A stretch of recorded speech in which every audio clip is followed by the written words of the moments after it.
ప్రియులారా, నాకు అది లేదు, నాకు ఉద్యోగం లేదు, నాకు ఆస్తిపాస్తులు లేవు, నా పక్కనోడు బాగున్నాడు, ఎప్పుడు వాడే వదిలుతున్నాడు, ఆడికి దేవుడు అంటే ఏంటో తెలియదు, ఆడే బాగుపడుతున్నాడు, నేను ఎంత నమ్మకంగా ఉన్న దేవుడు నన్ను ఆశీర్వదించట్లేదు అని చెప్పి దేవుని మీద సనుగుతూ మూలుగుతూ గొణుగుతూ, నువ్వు నాకు ఏం చేసావు, నేను ఎంత నమ్మకంగా ఉంటే నా పొరుగుని ఆశీర్వదిస్తున్నావు తప్ప నన్ను ఎందుకు ఆశీర్వదించట్లేదు అని అలా దేవుడిని నిందిస్తున్నావా? అయితే జాగ్రత్త. దేవుడు దీర్ఘశాంతం నీ ఎడల వహిస్తున్నాడు. ఆయన ఒక్కసారి సహనం వీడిని నిన్ను మర్చిపోయాడంటే నువ్వు వెంటనే నాశనం అయిపోతావని గుర్తించుకో. ఎందుకంటే ఒకసారి బయటికి వెళ్ళి చూస్తే నీకు తెలుస్తుంది దేవుడిది నిన్ను ఎంత ప్రేమిస్తున్నాడు, ఎంత కృప చూపుతున్నాడు అన్నది. ఎందుకంటే బయట వాతావరణం బాగాలేదు, తీవ్రమైన ఎండలు, అసలు బయటకు అడిగెడితేనే భయంకరంగా నరకాన్ని చూసినట్టుగా ఉంటుంది.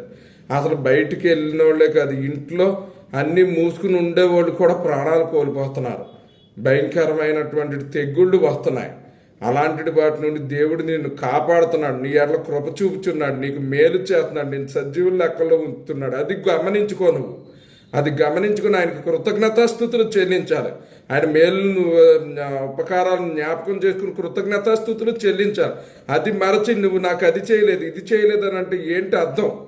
దేవుడు నీ ఎడల చూపుచున్న ప్రేమ, కరుణ, కనికరం, జాలి, దయ, మంచితనం, వాత్సల్యం వీటన్నిటిని జ్ఞాపకం చేసుకుని ఆయన కృతజ్ఞత చెల్లించి ఆయన దీవెన ఆశీర్వాదాలను ఇంకా రెట్టింపు చేసుకోవాల్సింది పోయి నీవు ఆయన మీద సనుగుతూ గొనుగుతూ ఆయన దూషిస్తూ ఆయన నిందిస్తూ చేస్తే ఏమనుకోవాలి?